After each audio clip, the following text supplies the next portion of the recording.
Ayan. O yan, pinasok na natin yung ibang sasakyan.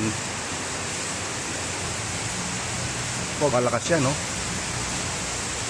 O, hirap na nito, sobra. Baka marami na pong baha ngayon. Mga buga ng tubig, oh.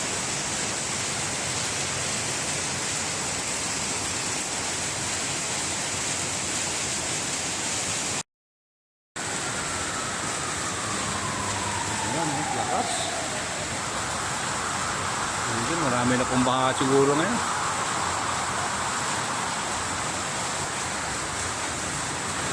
So, ayan. Tingnan natin sa labas, lalo pong lumakas yung ulan. Ayan, oh.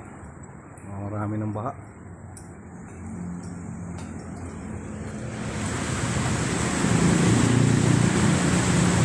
Marami pa rin naman nakakadaan, pero marami pong hindi na nakakalusot tsak dyan sa may Rodriguez. Mataas po ang baha dyan, eh. So ingat po. Sumobrang lahat ngayon.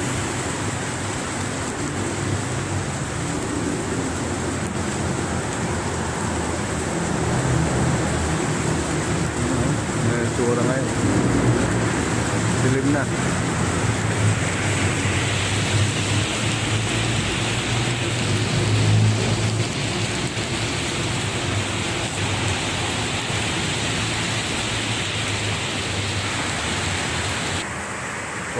So far ito po ngayon yung aming mayroon lang tayong training para sa machining center, sila Eddie.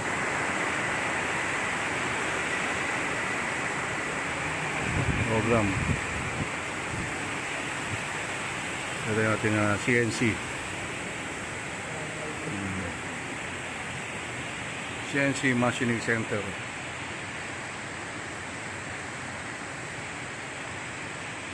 Ganda po niyan, ha?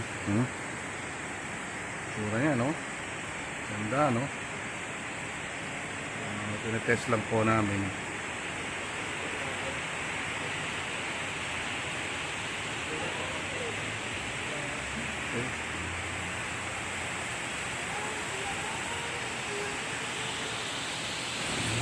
Si Al saka si Bert.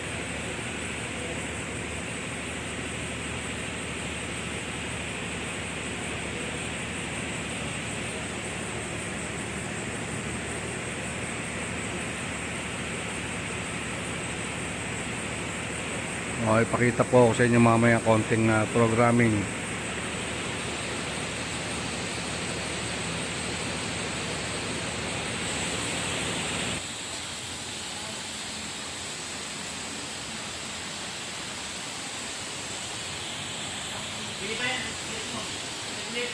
Good.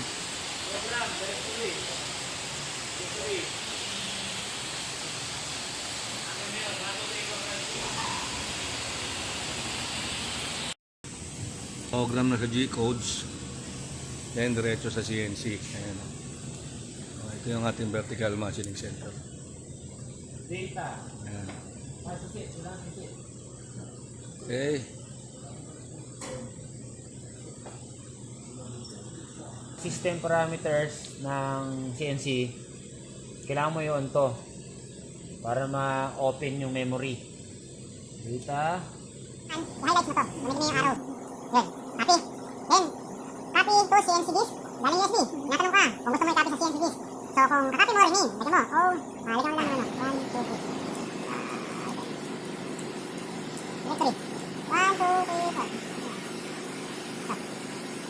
Break time, 219. Ito na. RPG.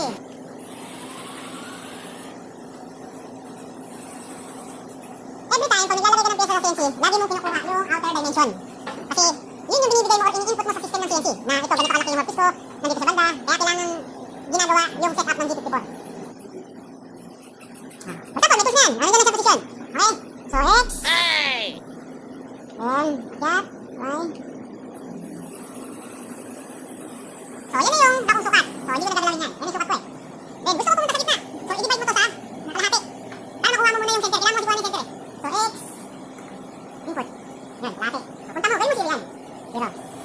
Para makuha mo yung kalahati. Kaya hindi lang sa lagay mo USB. Kailangan mo yung set up.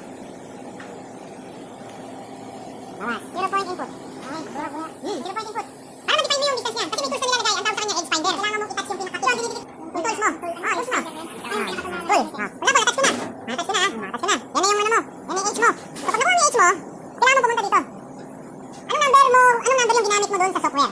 Para makita, punta ka sa program. May H dito, yan o, H1. Ang H represent height. So, kung 1 yan, kailangan sa 1 ka mag-input. J, input. So, yan yan.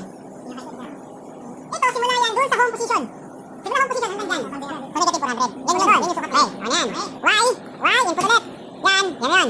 Yung zero, hindi mo kailangan lagyan. Kasi gumagamit tayo ng height or H sa offset. Kaya wag mo lagyan yun. Pag nilagyan mo yun, mama na. Tumito ka na sa ilayo ka dito. Magdadagdag bawas. May iba yung sukat. D0, D90, D54. Type ulit yan. Hindi mo naman yan.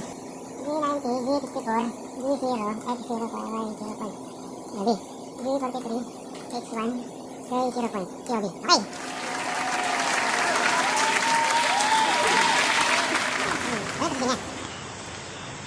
Yun po ngayon, no? Hapon na, ganyan pa rin kalakas ang ulan. Yan po ang ulan. Along Araneta Avenue, sobra. Kaya tayo makasilip. Wala nang traffic kasi wala na makadaan.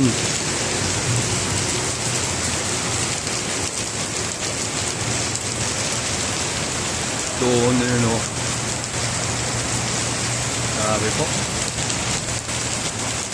Ito po going to Quezon Ave. So going to SM Center Point. So mayroon na pong area na baha dyan. So pare, ito po yung aming nag-try kami kanina mag-paandar ng makina.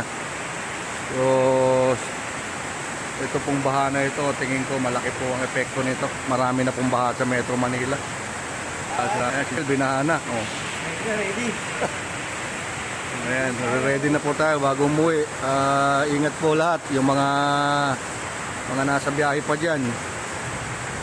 Sigurado marami na pong baha ngayon.